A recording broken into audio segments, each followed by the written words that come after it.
from the moral reflections on Job by Saint Gregory the Great, Pope. Struggle without, fears within. Holy men beset by tribulation must endure the assaults of those who use violence and verbal attacks. The former they resist with the shield of patience, but against the latter they lure the sharp arrows of true doctrine. In both types of fighting, they win the day through the wonderful arts that virtue bestows. For within wisdom they teach the wayward while showing the courageous contempt for outward hostility. The trained shift they set on the right path by their teaching. The attacker they suffer and overcome. For they have nothing but patience scored for the enemy who moves against them. But they sympathize with their weaker fellows and bring them back to the safe way. Opposing the former lest they lead others astray, and fear for the latter lest they completely lose sight of the true upright life. Let us see how the soldier in God's camp fights against both types of enemy. Paul says, struggles without, fears within. He lists the attacks he must endure from without.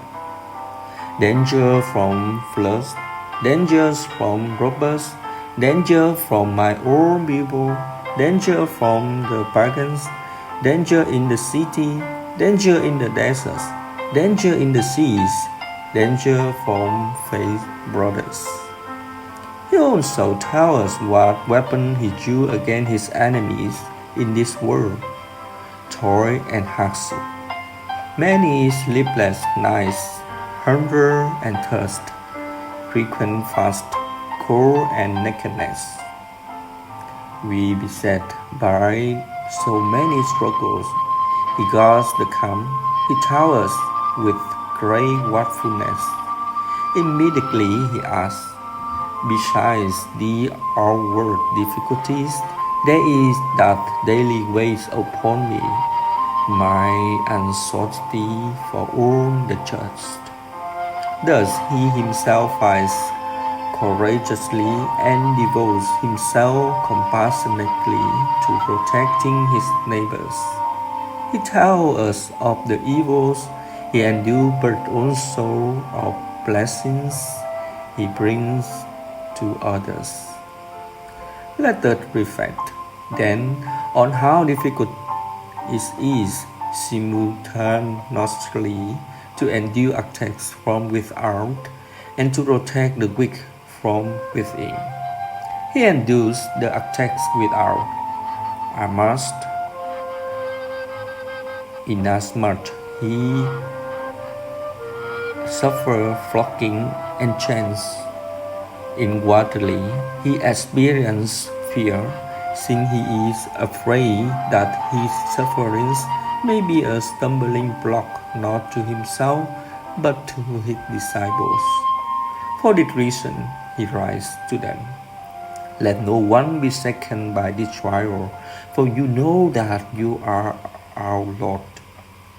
Admire his own suffering is worth the fault of others. He feared, let the disciple, seeing his flock for the faith, might refuse to acknowledge their own faith. What an immensely loving heart! He thinks nothing of what he himself suffered, and concurs only that the disciples may be led astray eternally.